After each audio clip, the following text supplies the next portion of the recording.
શું તમને ખબર છે કે ચૂંટણીના દિવસે સવારે 6 વાગે એવું શું થાય છે જેનાથી આખા દેશનું ભવિષ્ય બદલાઈ શકે છે?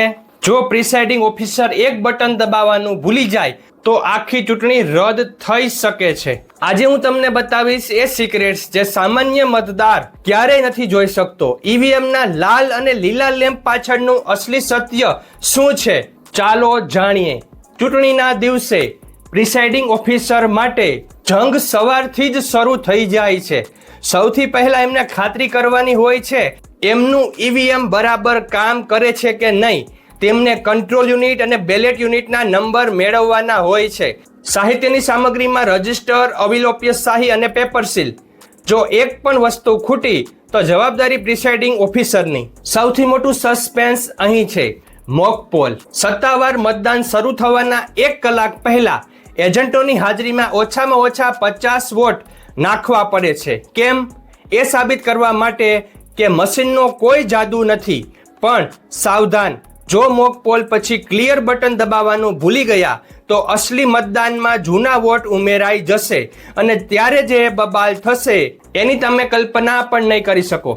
મોક પોલ પછી આવે છે સીલિંગની પ્રક્રિયા. Green paper seal, special tag અને સ્ટ્રીપ સીલ. આ બધું એવી રીતે સીલ કરવામાં આવે છે કે કોઈ એની સાથે છેડછાડ ન કરી શકે.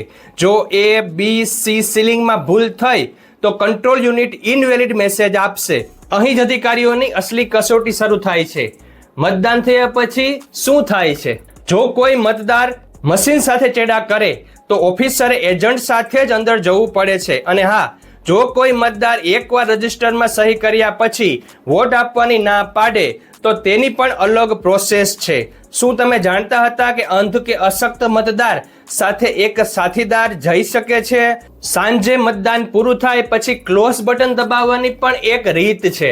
જો ભૂલથી બેલોટ બટન દબાઈ ગયું અને મતદાર વોટ આપવા ન ગયો તો મશીન હેંગ થઈ શકે છે. છેલ્લે રજિસ્ટર 23 માં હિસાબ મિલાવવો પડે છે. જો એક વોટનો પણ તફાવત આવ્યો તો ઓફિસરે જવાબ આપવો ભારી પડી શકે છે. તો આ હતી ચૂંટણી પાછળની એ મહેનત જે લોકો ક્યારેય નથી જોતા. જો તમે પણ આ વખતે ચૂંટણી ડ્યુટીમાં છો તો આ વિડીયો શેર જરૂર કરજો. આ પીડીએફ તમને ટેલિગ્રામ ચેનલ પર મળી જશે. ટેલિગ્રામ ચેનલની લિંક ડિસ્ક્રિપ્શનમાં છે, જ્યાં 4400 થી પણ વધારે સરકારી કર્મચારીઓ જોડાયેલા છે. તમે પણ જોડાઓ. Thank you very much. જય શ્રી કૃષ્ણ.